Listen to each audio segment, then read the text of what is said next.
Hello everyone, welcome back to channel. मैं हूं मनोज और आप देख रहे हैं पुलिस्कोप। आज के इस सेशन में हम डिस्कस करेंगे जॉन लॉक की पॉलिटिकल थ्योरी।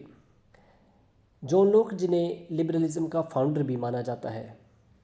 हमारे प्रीवियस सेशन में हमने डिस्कस किया किस तरह से थॉमस होब जो है सोसाइटी में स्टेट के कंसेप्ट को डिफाइन करते हैं, जिनके अकॉर्डिंग स्टेट का कंसेप्ट आता है ड्यू टू फियर, और जहाँ पे लोग थ्रू सोशल कॉन्ट्रैक्ट एक एब्सोल्यूट असेंबली या फिर एब्सोल्यूट मोनैर्क जो है वो लेके आते हैं, ताकि उस फेयर को कम किया जा सके, उस फेयर को मैनेज किया जा सके। लेकिन यहाँ पे लोग जो एक रिवोल्यूशनरी आइडियाज़ के साथ में आते हैं, ये क्वेश्चन रेज करते हैं कि क्या सिर्फ स्टेट जो है डर के कारण ही बनता है, या फिर जो लेजिटिमेसी है सिर्फ सुप्रीम अथॉरिटी का होना, सुप्रीम रूलर का होना, क्या यही काफ़ी है।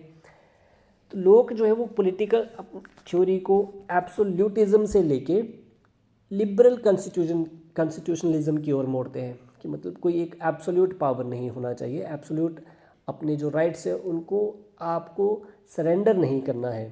ये बात करते हैं कि जो स्टेट है वो सोवरेन नहीं होना चाहिए, मीन सुप्रीम अथॉरिटीज़ उसके पास में नहीं हुई। और लिवाइथन का जो कंसेप्ट है, तो बोलते लेवाइथन नहीं होना चाहिए जिसमें के पास सुप्रीम पावर्स हैं, बल्कि कंसेंट बेस्ड स्टेट जो है वो कंसेंट बेस्ड होना चाहिए। Authority must be consent based.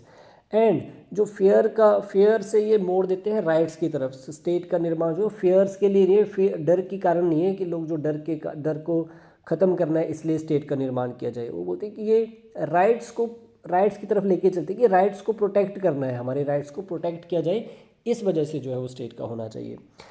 इस सेशन में हम इसकी आइडियोलॉजी को देखते हैं। तो सबसे पहले जान लेते हैं कि हिस्टोरिकल कंटेक्स्ट क्या है। कि जैसे हमने देखा थॉमस होब्स जिसको एक्सपीरियंस करते हैं, जो उनकी पॉलिटिकल थ्योरीज में हमें झलक मिलती है, वो है एक ऐसा सोसाइटी, ऐसा इंग्लैंड जहाँ पे चल रहा है इंग्लिश सिविल वॉर। एंड जो एक कन्फ्लिक्ट चल रही है सोसाइटी में, रिलीजियस कन्फ्लिक्ट्स हो रहे हैं सोसाइटी में, सिविल वॉर चल रहा है, तो उनकी आइडियोलॉजी भी उसी के बेस पे जो है वो डेवलप होती है। लेकिन जब लोग जो है वो अब एक्सपीरियंस लेते हैं, तो उस समय सोसाइटी में क्या है, एक ग्लोरियस रिवॉल्यूशन है। ग्लोरियस मीन्स एक ऐसा शानदार रिवॉल्यूशन है, पीसफुल है, ब्लडलेस है। जब हम देखते हैं कि जो ट्रांजिशन होता है पावर का, जेम्स टू जो है ये पावर को ट्रांसफ़र करते हैं to her daughter Mary to, ठीक है, अपनी डॉटर मैरी टू और उनके हस्बैंड जो है विलियम टू, इनको ये पावर सौंप देते हैं, इंग्लैंड का जो थ्रोन है इनको सौंप देते हैं। एंड बिल्कुल पीसफुल तरीके से जो ट्रांसफ़र ऑफ पावर होता है, ऐसा नहीं है जैसे कि हम आज की सोसाइटी में देखते हैं। कई बार लास्ट टाइम जब यूएसए में इलेक्शन हुए एंड रिज़ल्ट के बेस पे जो है वो ट्रम्प्स के सपोर्टर के द्वारा, है ना, काफ़ी जो है वो सोसाइटी में क्योस क्रिएट किया गया। तो बोलते ऐसा नहीं है, बिल्कुल एक पीसफुल ट्रांसफ़र ऑफ पावर हुआ, और यही डेमोक्रेसी में होना भी चाहिए। तो ये बोलते हैं कि इस तरह से इसको इस पीरियड को नाम दिया जाता है ग्लोरियस रिवॉल्यूशन का। तो थॉमस होब ने, हमने देखा कि ये देख रहे हैं भाई सिविल वॉर चल रहा है, कन्फ्लिक्ट चल रही है सोसाइटी में, लोग जो है वो बिल्कुल ब्लडलेस ट्रांजिशन को देखते हैं। इनकी जो मेन प्रोमिनेंट वर्क है ट्रीटीज ऑफ गवर्नमेंट 1689, इसमें भी ये इसको काफ़ी अच्छे से जो है वो डिफाइन करते हैं। ये जिस तरह से थॉम्स ने अब इस डिवाइन राइट ऑफ किंग्स को रिजेक्ट किया था, जहाँ पे जो स्टेट का कंसेप्ट है, अर्लियर होब्स और लोक से पहले जो माना जाता था कि स्टेट जो है वो डिवाइन राइट है ऑफ द किंग, कि किंग उसको रूल करेगा, ये गिफ्ट ऑफ गॉड है।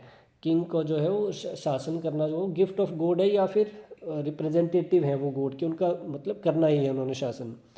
तो ये उसको रिजेक्ट करते हैं, और होब्स की तरह ये भी कहते हैं कि जो सोसाइटी है, जो स्टेट है, इसका कंसेप्ट आता है सोशल कॉन्ट्रैक्ट से, लोगों की आपसी जो है वो अंडरस्टैंडिंग है, एक समझ है लोगों में।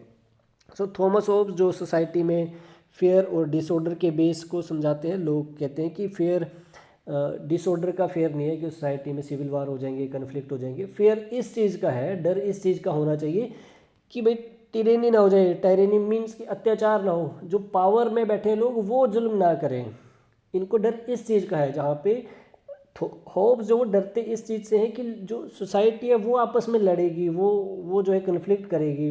लेकिन यहाँ पे इसका अपोजिट, लोग जो है वो डरते हैं सत्ता से, कि सत्ता कहीं जो है वो अत्याचार या जुल्मी ना हो जाए। अब हम देखते हैं कि मोर यहाँ पे जो थॉमस होब्स जो है मॉरल इंडिविजुअलिज्म को रिजेक्ट करते हैं, लोग जो है इस पे फोकस करते हैं। लोग कहते हैं कि मॉरल इंडिविजुअलिज्म यानी कि लिबरलिज्म के कंसेप्ट को लेके आते हैं। तो थॉमस होब्स जो है वो जॉन लॉक जो है रेडिकल क्लेम करते हैं कि individual is natural, state is artificial, and according to him individual exist prior to state. Individual state से पहले है और स्टेट बाद में बनती है, और ये एक मैन मेड अरेंजमेंट है। स्टेट जो है एक मैन मेड अरेंजमेंट है, आर्टिफिशियल है, मतलब कि कोई डिवाइन क्रिएशन नहीं है या कोई गॉड का गिफ्ट नहीं है। स्टेट सोशल कॉन्ट्रैक्ट का रिजल्ट है, एंड सभी इंडिविजुअल्स फ्री हैं, सभी के पास इक्वल राइट्स हैं, सभी के पास अपनी रेशनल थिंकिंग है। सो इक्वालिटी का मतलब क्या होना चाहिए? Equality means moral equality. Equality जैसे थॉमस होब्स ने बताया कि फिजिकली और मेंटली तो इक्वल है, लेकिन सभी जो है अपने प्रॉफिट बेस पे जो है वो एक पावर गेन करने के लिए जो कन्फ्लिक्ट करते हैं, ये बोलते हैं कि नहीं, सभी मोरली जो है वो इक्वल है, कोई ऐसा नहीं चाहता है। नो ह्यूमन हैज़ और किसी ह्यूमन के पास जो है नेचुरल राइट भी नहीं है किसी दूसरे को रूल करने का। एंड दूसरा, ये रिजेक्ट करते हैं ग्रेट चेन ऑफ बीइंग को, ये उसको ख़त्म करते हैं पूरी तरह से इस आइडियोलॉजी को। ग्रेट चेन ऑफ बीइंग वही है जहाँ पे ऐसा माना जाता है कि God, king, nobles, commoners, peasants एक वर्टिकल सीक्वेंस में है, कि भाई गॉड सबसे ऊपर है, फिर angels, king, nobles, and king जो है वो ये दावा करते हैं कि वो गॉड के रिप्रेजेंटेटिव हैं, क्योंकि वो गॉड ने उनको गिफ्ट किया है स्टेट रूल करने की पावर जो है उनको गॉड ने दी है, because they are very closer to God. तो इस थ्योरी को, ये ग्रेट चेन ऑफ बीइंग जो है, इसको भी पूरी तरह से ये रिजेक्ट करते हैं। नेक्स्ट हम देखते हैं स्टेट ऑफ नेचर। तो लोग के लिए स्टेट से पहले स्टेट ऑफ नेचर था, मतलब नेचर का स्टेट। लेकिन ये होब्स के स्टेट ऑफ नेचर की तरह नहीं था। जहाँ पे हमने देखा था होब्स का जो स्टेट ऑफ नेचर है वो एक वायलेंस से भरा हुआ स्टेट है, जहाँ पे क्योस है, प्रॉब्लम्स है, सिविल वॉर है, एक इंडिविजुअल दूसरे इंडिविजुअल को मरने मारने के लिए तैयार बैठे हैं। उनके लिए थॉमस होब्स के according human nature is violent से भरा हुआ ह्यूमन का नेचर है। तो बोलते वो एक दूसरे से कन्फ्लिक्ट में उलझे ही रहेंगे, जहाँ पे war of all against all चल रहा है। That is according to Thomas Hobbes. लेकिन जॉन लॉक इसके अपोजिट कहते हैं कि ऐसा नहीं है। स्टेट ऑफ नेचर में, जॉन लॉक के स्टेट ऑफ नेचर में सभी इंडिविजुअल फ्री हैं, इक्वल है एंड रेशनल है, and they are peaceful, they govern society by natural laws. तो बोलता है कि ये इस तरह से स्टेट ऑफ नेचर है। तो अब जब हम ये देखते हैं कि स्टेट ऑफ नेचर जो जॉन लॉक का है वो काफ़ी पीसफुल है, बिना किसी वॉयलेंस के है, सभी को फ्रीडम है, राइट्स हैं, रेशनल थिंकिंग के साथ में सोसाइटी है, तो बोलते फिर इसको छोड़ा क्यों जाए? वाई टू लीव, है ना, छोड़ा क्यों जाए? सो बिकॉज यहाँ पे कुछ एक वीकनेसेस थी, और ये वीकनेसेस थी इंस्टीट्यूशनल बेस, जहाँ पे इंस्टीट्यूशंस ही कुछ वीक हैं, कि हमारे पास कोई सोसाइटी में जो है वो सेटल्ड लॉ नहीं थे। लॉज जो थे वो नेचुरल राइट्स तो थे जिनको प्रोटेक्ट करना है, लेकिन इसके अलावा किस तरह से सोसाइटी में क्या लॉज, कोई रिटर्न नहीं थे, कोई कोडिफाइड लॉज नहीं है जिसके बेस पे सोसाइटी को चला जाए। हर कोई जो है वो अपने अकॉर्डिंग लॉ को जो है वो जस्टिफाई कर सकता है, बिकॉज रेशनल थिंकिंग सभी जो है अपना अपना आइडियोलॉजी जो है वो प्रेजेंट करते हैं। एंड कोई इंडिविजुअल, कोई इम्पार्शियल जज नहीं है, जहाँ पे बाइसिंग सोसाइटी है। मीन्स कि जब इंडिविजुअल मॉरली एंड लॉजिकली तो सोचते हैं, लेकिन जब उनके अपने इंटरेस्ट की बात आती है तो वो बायस जो है वो बाइसिंग करते ही हैं, इम्पार्शियलिटी लीड करते हैं। एंड इफेक्टिव इन्फोर्समेंट पावर नहीं है, कि अगर सोसाइटी में कोई वायलेंस होगा तो कोई ऐसी हमारे पास में इफेक्टिव एजेंसी नहीं है जो उसको कंट्रोल कर सके। So these are the institutional weakness, so that the society has to be transformed. तो लोग का प्रॉब्लम ये नहीं था होब्स की तरह कि ह्यूमन जो है वो मॉन्स्टर्स हैं, जहाँ पे एक दूसरे से लड़ रहे हैं, उनका नेचर ही ऐसा है जैसा थॉमस होब्स ने कहा। इनके लिए प्रॉब्लम ये है कि भाई जब इंडिविजुअल जो है वो अपने पे बात आती है, अपने इंटरेस्ट के बारे में बात आती है, तो वो बाइसिंग करते हैं। So that's why society state is needed, state of nature is needed. So next we see natural rights and the labour theory of property. तो 3 बेसिक राइट्स जो है जॉन लॉक जो है प्रेजेंट करते हैं, लाइफ, लिबर्टी एंड प्रॉपर्टी का। तो इसको नाम देते हैं ट्राइनिटी का। तो ये जो 3 जो राइट्स हैं, बेसिक राइट्स, इसमें भी जो है इनके द्वारा सेंट्रलाइज किया जाता है प्रॉपर्टी के राइट को, इसको ज़्यादा जो है वो तवज्जो दी जाती है। इस लेकिन जो इसमें इंटरेस्टिंग क्वेश्चन ये है कि प्रॉपर्टी आई कहाँ से। ठीक है, लाइफ एंड लिबर्टी का राइट तो है, लेकिन प्रॉपर्टी तो कोई जन्म से साथ में लेके नहीं आया है, तो फिर ये प्रॉपर्टी का राइट कहाँ से आया। तो जो लोकी हैं इसके जवाब में कहते हैं कि ये आती है लेबर से, जिसको ये डिफाइन करते हैं थ्रू लेबर थ्योरी से। तो कहते हैं कि जब कोई इंडिविजुअल अपनी मेहनत से अपने खेत में कोई फसल उगाता है तो वो उसका फिर ऐसा मान लीजिए कि क्योंकि उसकी मेहनत जो है उस नेचर के साथ मिक्स हो चुकी है, सो अब ये उसका राइट बन गया है कि वो फील्ड उसका होगा। जो अगर उसने फसल काटी है, कोई सेब तोड़ के लाया, कोई आम तोड़ के लाया, तो क्योंकि उसने उसमें मेहनत की है तो वो नेचर से, और उसने अपनी मेहनत को मिक्स किया, he embedded his labour in it, so now that will become his. Okay, तो ये उसका ही बन जाता है, तो ये इसका एक्सटेंशन ऑफ पर्सन हो जाता है ना, the object become extension of your person, उस ऑब्जेक्ट उसी इंडिविजुअल का वो प्रॉपर्टी हो जाएगा। तो इसको ये डिफाइन करते हैं स्पॉइलेज प्रिंसिपल। अब देखिए कोई भी मेहनत करके कितना भी अर्न कर सकता है, तो यहाँ पे अनलिमिटेड एक पावर, एक प्रॉपर्टी गेनिंग का कंसेप्ट है, कोई भी अनलिमिटेड प्रॉपर्टी जो इसमें गेन कर सकता है, एक्वायर कर सकता है। तो यहाँ पे ना एक स्पॉइलेज प्रिंसिपल को ये देते हैं, मतलब इसके लिए कंडीशंस लगा लेते हैं कि किसके पास कितनी प्रॉपर्टी होगी। तो यहाँ पे ये स्पॉइलेज प्रिंसिपल इनका क्या कहते हैं कि ये कहते हैं कि भाई इतना होना चाहिए इफ़ कि वो ख़राब ना हो जाए, है ना, if it doesn't rot. Okay, as much as you need, जितना आपको चाहिए आप उतना ही उसको उतना आप ले सकते हैं, और उससे ज़्यादा लेते हैं सो ये फिर नेचर के खिलाफ है, ये ह्यूमैनिटी के खिलाफ है। फॉर एग्जांपल कि आप जो है एक बाग से सेब तोड़ के लाए, आप 40 सेब तोड़ के लाए और 40 में से आपने 20 सेब जो कंज्यूम कर लिए, और 20 पड़े पड़े घर में जो है वो ख़राब हो गए। अब जो ख़राब हो गए तो ये उसको कहते हैं कि ये फिर स्पॉइलेज प्रिंसिपल के थ्रू ये क्या है, फिर आपने जो है ह्यूमैनिटी के साथ में गद्दारी की है, आपने ह्यूमैनिटी के साथ में धोखा किया है। क्योंकि हो सकता है वो कोई दूसरा उसको यूज़ कर लेता, कोई दूसरा उसमें जो है वो अपनी लेबर के थ्रू उसको यूटिलाइज़ कर सकता था, लेकिन आपकी वजह से वो ख़राब हो गया, तो इसलिए आप जो है ह्यूमैनिटी के अगेंस्ट है। So this is the spoilage principle, जहाँ पे एक लिमिट सेट कर रहे हैं कि कोई कितना प्रॉपर्टी को यूज़ करेगा। अब इसके साथ साथ में एक लूप होल भी है, जहाँ पे हम देखते हैं कि एक तरफ तो आप यहाँ पे हम उन चीज़ों की बात कर सकते हैं, जैसे कि हमने बात की एप्पल की, या फसल कोई तोड़ के लाए जहाँ पे मेहनत से, तो वो ख़राब होने वाली चीज़ है, ठीक है जी, उसको आप सिर्फ उतना ही यूज़ कर पाएंगे। लेकिन कुछ चीज़ें जैसे ज़मीन है, कोई ज़मीन एक्वायर कर ले, तो कितनी प्रॉपर्टीज़ हो उस लैंड का जो होगा उसको कितना एक्वायर कर सकता है, क्योंकि एज ये तो कोई ख़राब होने वाली चीज़ नहीं है। कोई पैसे का जो कंसेप्ट आता है मनी, ओके, तो पैसा जो है वो भी ख़राब नहीं होगा, उसको तो आप स्टोर कर सकते हैं, जितना चाहिए कंट्रोल कर, यूज़ जितना चाहिए उसका कर सकते हैं आप।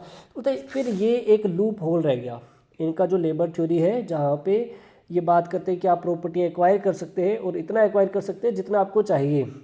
तो फिर पैसा तो लोगों को जो है कभी पैसे की बुक तो ख़त्म होती नहीं है, ज़मीन की बुक, जायदाद की बुक जो है जो लोगों में ख़त्म नहीं होती है, या फिर कोई और भी हम रिसोर्सेज बात करें, गोल्ड, डायमंड, सिल्वर, ज्वेलरी जो है। लेकिन ये जो कुछ बोलता है कि आप इसको कैसे फिर सही बताएंगे, इससे तो कैपिटलिज्म या इससे जो है वेल्थ कंसंट्रेशन हो जाएगा, जहाँ पे कुछ एक पास सभी इक्वल है तो अपनी मेहनत से जो है वो जितना भी अर्न कर सकते हैं। सो यहाँ पे बोलता है कि बिकॉज नेचुरल रिसोर्सेज जो है वो भी लिमिटेड है, तो फिर क्या होगा, वेल्थ कंसंट्रेशन, और ये इनइक्वालिटी को लीड करता है। सो ये इनका एक जो है यहाँ पे बेसिक लूप होल जो है वो रह जाता है इनकी इस थ्योरी में। एक तरफ जो लोग हैं वो इक्वालिटी को प्रिजर्व रखते हैं, ये इक्वालिटी को बनाए रखने के लिए एक स्पॉइलेज प्रिंसिपल देते हैं कि आप उतना ही लीजिए जितना आपको ज़रूरत है, और ख़राब नहीं होना चाहिए, मीन जितना आप ले रहे हैं उसमें ख़राब कुछ ना जाए, वेस्ट कुछ ना हो। तो ये एक लिमिट लगा दी इन्होंने कितना एक्वायर करना चाहिए। लेकिन जब बात मनी की आती है, जब बात लैंड की आएगी, तो यहाँ पे ये एक लूप होल रह जाता है, और जिसकी वजह से क्या होता है, सोसाइटी में इनइक्वालिटी हो जाती है। Next is the social contracts. तो सोशल कॉन्ट्रैक्ट जो है वो 2 स्टेज ट्रस्ट की यहाँ पे ये बात करते हैं। हमने थॉमस होब्स के भी सोशल कॉन्ट्रैक्ट को जाना था कि सोसाइटी जो है, जो स्टेट का कंसेप्ट है वो सोशल कॉन्ट्रैक्ट से आता है। इंडिविजुअल जो है वो अपनी कंसेंट प्रोवाइड करते हैं, एक अंडरस्टैंडिंग है बीच लोगों के बीच में। तो लेकिन यहाँ पे थॉमस होब्स और लॉक में एक डिफरेंस है, that is of trust and surrender का। जहाँ पे थॉमस होब्स कहते हैं कि आपको अपने जो नेचुरल राइट्स हैं, लाइफ, प्रॉपर्टी का, लिबर्टी का, इनको सरेंडर कर देना है टू द सुप्रीम अथॉरिटी, जो सोवरेन है उसको सरेंडर कर दीजिए, वही आपको प्रोटेक्ट करेगी। ये कहते हैं कि नहीं, जो कॉन्ट्रैक्ट है ये आता है ट्रस्ट से, हम नेचुरल राइट्स तो सरेंडर करेंगे लेकिन कम्प्लीटली नहीं सरेंडर करेंगे। हम एक ट्रस्ट के बेस पे चलेंगे कि अगर सोसाइटी में जो है ट्रस्ट बना रहता है टू दैट अथॉरिटी, तब तक वो हम उसको एक्सेप्ट करेंगे। सो ये कहते हैं कि जो इंडिविजुअल्स है वो सोसाइटी फ्रेम करते हैं। इंडिविजुअल से जो है जहाँ पे इक्वालिटी है, जहाँ पे रेशनैलिटी है, तो बोलते हैं कि एक कॉमन सेंस डेवलप होती है और उससे एक सिविल सोसाइटी जो है वो फ्रेम में आती है। अब ये सिविल सोसाइटी जो है वो एक गवर्नमेंट क्रिएट करती है और ये गवर्नमेंट जो है वो बेस्ड है ऑन द ट्रस्ट। लोग जो उसमें विश्वास रखते हैं कि हाँ ये हमारे नेचुरल राइट्स को प्रोटेक्ट करेगा और सिर्फ प्रोटेक्ट करेगा, उसको जो है वो किसी तरीके से वॉयलेट नहीं कर सकता। दूसरी ओर थॉमस होब्स जो कहते हैं कि वॉयलेट कर सकता है और लोगों को कोई राइट भी नहीं है उसके अगेंस्ट जाने का। थॉमस होब्स यहाँ पे कहते हैं कि ट्रस्ट बेस्ड है, अगर ट्रस्ट वॉयलेट होता है तो फिर जो है वो लोग रिवोल्ट भी कर सकते हैं। Okay, so the government is a trustee fiduciary power. Okay, government this is the fiduciary power. Fiduciary power mean trust based power है। गवर्नमेंट के पास ट्रस्ट बेस्ड पावर है। जब तक लोगों का ट्रस्ट बना रहेगा गवर्नमेंट के पास पावर है। जिस दिन लोगों का ट्रस्ट, सोसाइटी का ट्रस्ट गवर्नमेंट से हटेगा, जो है वो गवर्नमेंट भी जो पावर से हट जाएगी। So government act as a trustee. So it hold power as long as it fulfil the purpose of trust protecting right. तो इनका काम क्या है गवर्नमेंट का? लोगों के राइट्स को प्रोटेक्ट करना, एंड पावर को एंजॉय गवर्नमेंट तभी तक करेगी जब तक जो है लोगों का ट्रस्ट बना रहेगा। तो सिंपली इसको अगर डिस्टिंग्विश किया जाए होब्स और लॉक में, तो जो कॉन्ट्रैक्ट बेस्ड है, जहाँ पे जो सरेंडर है, कॉन्ट्रैक्ट एक तरह से क्या है कि सरेंडर कर देने अपने सभी राइट्स को। लोग कहते हैं कि नहीं ये ट्रस्ट बेस्ड है, आपको कंप्लीटली सरेंडर नहीं करना है, अपने राइट्स अपने पास रखने हैं, सरेंडर नहीं करेंगे आप उसको, ये ट्रस्ट बेस्ड चलेगा काम। एंड सोवरेन पावर सोवरेन होना चाहिए एब्सोल्यूट, मतलब जो पावर होनी चाहिए वो होनी चाहिए एब्सोल्यूट। जो भी अथॉरिटी है, जो भी, चाहे वो मोनार्की है, चाहे वो कोई असेंबली है, पावर होनी चाहिए एब्सोल्यूट, कंप्लीट फुल पावर होनी चाहिए। दूसरी तरफ लोग कहते हैं कि नहीं, पावर एब्सोल्यूट नहीं होनी चाहिए, पावर होनी चाहिए लिमिटेड। एंड यहाँ पे थॉमस होब्स के अकॉर्डिंग जो रिवोल्ट करने का राइट लोगों के पास नहीं है, बिकॉज जो सोवरेन है वो आपको सिक्योरिटी प्रोवाइड करेगा, तो आप उसको रिवोल्ट नहीं कर सकते until there is a cause of violent death, है ना। जहाँ जब तक आपको डेथ का फियर होगा, तब तक, जब तक आपको फिजिकली मारने की कोशिश ना की जाए अथॉरिटी के द्वारा, तब तक जो है वो आप उसमें रिवोल्ट नहीं कर सकते। और दूसरी तरफ लोग कहते हैं कि नहीं, आपको रेजिस्टेंस का पूरा हक है। जब तक आपको अगर ट्रस्ट वॉयलेट होता है, अगर ट्रस्ट को तोड़ा जाता है, आपके विश्वास को तोड़ा जाता है, आप बिलीव नहीं रखते अब गवर्नमेंट में, आप उसको लेजिटिमेट नहीं मानते, तो आप जब चाहे उसमें रेजिस्टेंस कर सकते हैं, रिवोल्ट कर सकते हैं। And next is limited government and executive prerogative. तो लिमिटेड गवर्नमेंट को जैसे लोग ने बोला कि लिमिटेड गवर्नमेंट होना चाहिए, एब्सोल्यूट नहीं होना चाहिए, लाइक द थॉमस होब्स। तो ये कहते हैं कि रूल बाय नॉन लॉज, कि कुछ कानून होने चाहिए जिसका हमें पता भी हो सोसाइटी में, है ना, लोगों को जानकारी, लोग जानते हैं उन कानून के बारे में। यहाँ पे कोई आर्बिट्रेरी विल नहीं होनी चाहिए कि कोई राजा ऐसा चाहता है कि भाई ऐसा होना चाहिए, तो ऐसा नहीं है। पब्लिक को उसके बारे में बताया जाए, अवेयरनेस हो लोगों के बारे में, उस रूल्स के बारे में।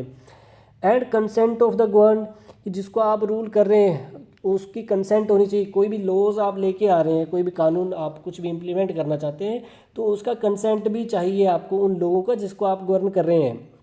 एंड मेजॉरिटी रूल्स, तो मेजॉरिटी रूल्स कि अब कंसेंट तो चाहिए, तो लेकिन लोग कहते हैं कि जब कंसेंट चाहिए तो इसका मतलब ये है कि कंसेंट फिर हमें सभी का चाहिए, और सभी का कंसेंट मिलेगा कैसे?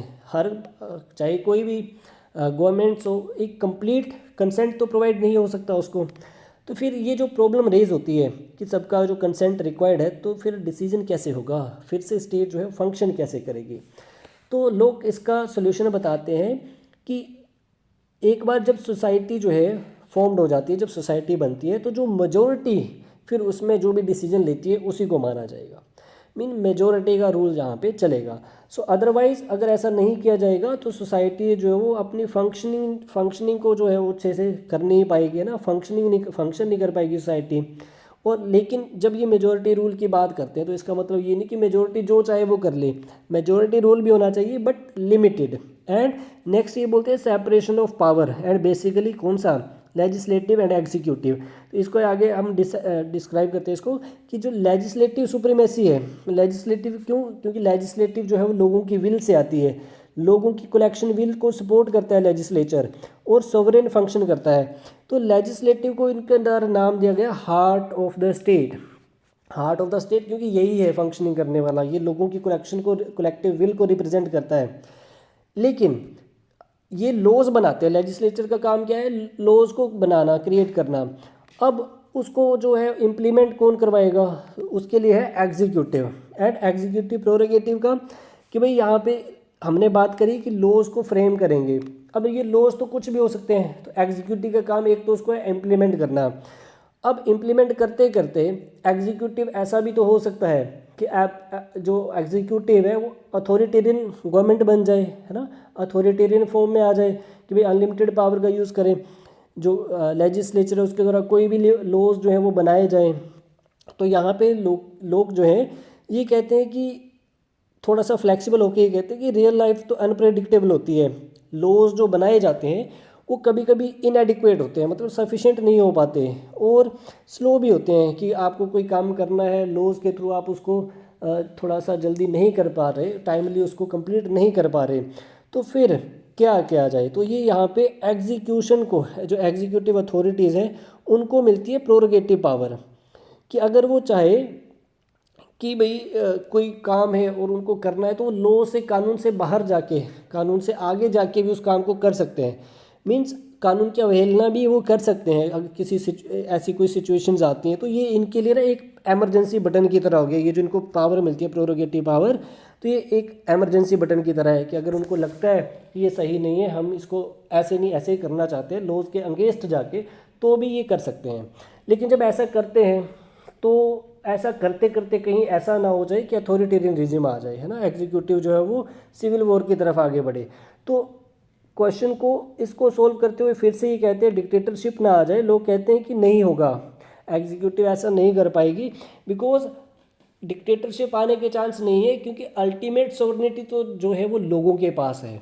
एंड लोगों को अगर ऐसा फील होता है कि अथॉरिटीज़ जो है वो ऐसा काम जो है वो सही से नहीं कर रहे हैं, अकॉर्डिंग टू लॉ नहीं चल रहे हैं, या लॉ से कुछ एक्स्ट्रा ही कर पा रहे हैं जो कि लोगों के हित में नहीं है, कंसेंट बेस्ड नहीं है, तो फिर बोलता है लोग उससे अपनी कंसेंट को वापस ले सकते हैं, मीन्स कंसेंट को विड्रॉ कर सकते हैं।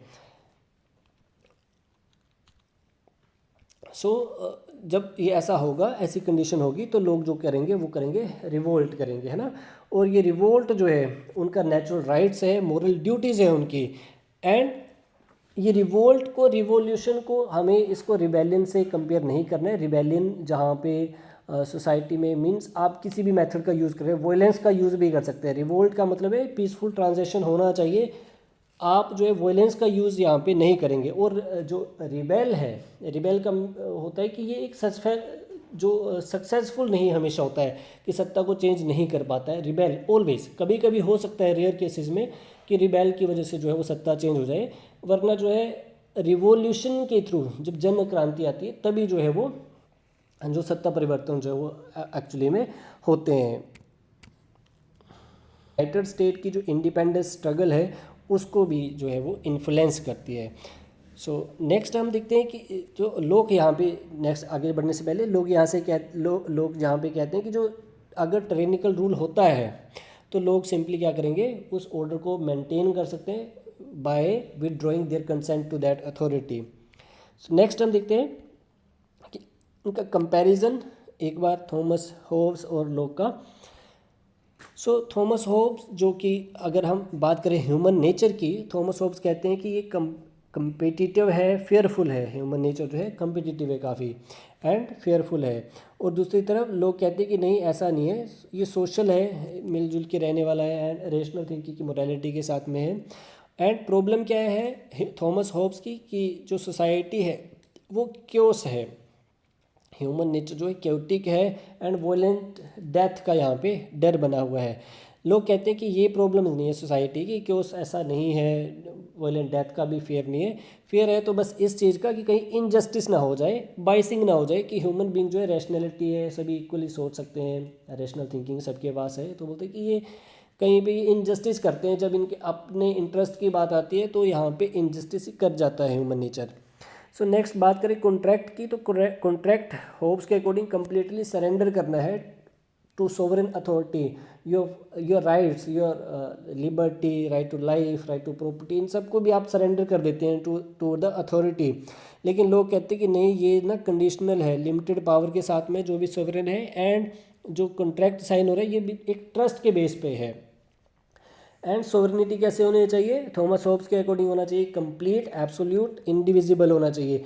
लेकिन दूसरी तरफ लोग कहते हैं कि नहीं, जो सोवरेन है, सोवरेनिटी है, ये होनी चाहिए लिमिटेड एंड अकाउंटेबल, जिसके पास भी है अगर अगर सोसाइटी में अकाउंटेबिलिटी जो है वो असाइन ना की जाए तो फिर जो है वो एक डिक्टेटरशिप की तरफ लीड करता है सोसाइटी, जो स्टेट है। तो इसलिए कहते हैं कि अकाउंटेबल होना चाहिए भाई जो भी होगा। एंड रोल ऑफ स्टेट कैसा होना चाहिए, रोल ऑफ स्टेट होना चाहिए to provide security according to Thomas Hobbes. And दूसरी तरफ लोग कहते हैं कि स्टेट का रोल होना चाहिए नेचुरल जो हमारे राइट्स हैं उनको प्रोटेक्ट करने का।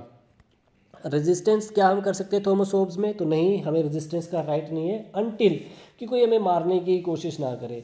दूसरी तरफ तो जो लोग कहते हैं कि रेजिस्ट आप कर सकते हैं जब भी आपको लगता है कि आपके राइट्स को वायलेट किया गया, आपके मैंडेटरी राइट्स को वायलेट किया गया, तो आप उस टाइम पे रिवोल्ट कर सकते हैं, रेजिस्ट कर सकते हैं। और अगर हम लास्ट में इसका इवैल्यूएशन करें क्रिटिक्स का क्या कहना है, तो सबसे पहले हम जानेंगे प्रॉपर्टी बायस में। जब प्रॉपर्टी की बात होती है तो लोग जो है वो कहते हैं कि स्पॉइलेज प्रिंसिपल के थ्रू कि जितना आप स्पॉइल ना कर सके अगर आप इतना कलेक्ट कर रहे हैं सो ये जस्टिफाइड है। तो ये कहते हैं कि ये उनके लिए, तो फिर जो प्रॉपर्टीज है, जेंट्री है, जिनके पास पैसे वाले जो लोग हैं जिनके पास प्रॉपर्टीज़ काफ़ी सारी हैं, तो उनके लिए तो फिर ये एक फिलोसफर हो गया, उनके लिए जस्टिफिकेशन का काम कर रहा है।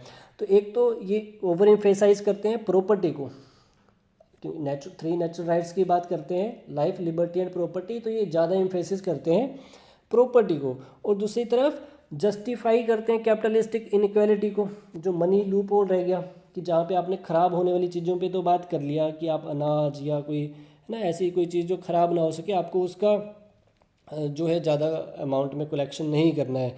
लेकिन जो पैसा है, जो लैंड है, ये तो कोई ऐसी चीज़ नहीं है कि ख़राब हो जाएगा। तो फिर कैपिटलिस्ट जो है इस बात का जो है काफ़ी भरपूर जो है वो फ़ायदा उठाएंगे। सो इसके साथ साथ में यहाँ पे ये जो कंडीशन लगाते हैं, है ना, प्रोविज़ो मीन्स कंडीशन कि and enough and as good, कि जितना आपके लिए सफिशेंट है और जितने की आपको ज़रूरत है ना, ये जो कंडीशन है। तो सफिशेंट किसी के लिए प्रॉपर्टी तो नहीं होगी, किसी के लिए पैसा सफिशेंट नहीं है ना, वो एक्वायर हर कोई जो है वो उसको करना ही चाहता है। तो बोलते हैं ये जो है ना, इस फाइनाइट वर्ल्ड में कुछ एक पावर के पास, कुछ एक परसेंटेज लोगों के पास जो वेल्थ कंसंट्रेट होकर रह जाएगी। और बाकी जिसको मार्क्स के द्वारा भी जो है वो क्रिटिसाइज़ किया जाता है कि ये जो है कैपिटलिस्टिक एक्सप्लोटेशन के लिए जस्टिफिकेशन है कि कैपिटलिस्ट जैसे चाहे फिर सोसाइटी में एक्सप्लोटेशन लोगों का कर सकते हैं। So assume tacit consent. Next is criticise के किस बेस पे किया जाता है, tacit consent. Tacit consent means कि जहाँ पे आप ना ऑटोमेटिकली कंसेंट प्रोवाइड कर रहे हैं कि कोई अगर एक स्टेट में रहता है, अगर आप उस स्टेट के रास्ते यूज़ कर रहे हैं, हॉस्पिटल यूज़ कर रहे हैं, एजुकेशन सर्विसेज को यूज़ कर रहे हैं, सो आप एक तरह से जो है स्टेट को अपनी कंसेंट प्रोवाइड कर रहे हैं बिकॉज आप उसको यूज़ कर रहे हैं। लेकिन लोग कहते हैं कि ऐसा नहीं है, क्रिटिक्स कहते हैं कि ऐसा नहीं है, आप कंसेंट वो फोर्सफुली भी हो सकता है कि लोग जो है बॉर्डर छोड़ ही नहीं सकते। कोई गरीब आदमी है जिसके पास एक छोटा सा मकान है, कोई प्रॉपर्टी नहीं है, अब वो अगर जाना भी चाहे किसी दूसरे कंट्री में, किसी दूसरे स्टेट में जाना भी चाहे, तो उसके पास तो इतना फाइनेंसेस नहीं है, उसके पास जो है वो माइग्रेशन के लिए उसके पास सफिशेंट पैसे नहीं है कि वो कैसे जाएगा। तो फिर बोलते हैं उसको तो ज़बरदस्ती उस स्टेट में रहना पड़ेगा, ज़बरदस्ती उसको अगर विलिंग नहीं भी है तब भी वो उस रास्तों को, उस स्कूल को, एजुकेशन है फैसिलिटी या अपने वो बाकी जो भी राइट्स हैं उनको वो तब तक यूज़ करेगा ही करेगा। तो बोलते हैं ये तो जो है एक ज़बरदस्ती वाला जो है कंसेंट है। एंड दूसरा कि ये काफ़ी ऑप्टिमिस्टिक है अबाउट रैशनैलिटी, कि थॉमस होब्स ने जैसे बोला था कि वॉयलेंट है ह्यूमन बीइंग, ह्यूमन नेचर जो है, ये कहते हैं कि नहीं ऐसा बिल्कुल भी नहीं है, human being are good enough. तो ये कहते हैं कि ज़्यादा ही आशावादी हैं ह्यूमन बीइंग के बारे में, कि रेशनल काफ़ी ज़्यादा, ऑप्टिमिस्टिक काफ़ी ज़्यादा है। सो ये इन बेसिस पे जो है इनको क्रिटिसाइज़ किया जाता है। नेक्स्ट एंड में हम ये बोलेंगे कि जो लोग हैं ये आर्किटेक्ट माने जाते हैं मॉडर्न वर्ल्ड के, मॉडर्न लिबरलिज्म के।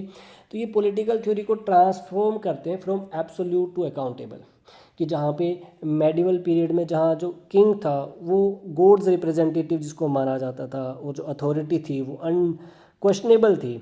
लोग ने कहा कि पावर जो है कंडीशनल होनी चाहिए, है ना, power should be conditional and limited.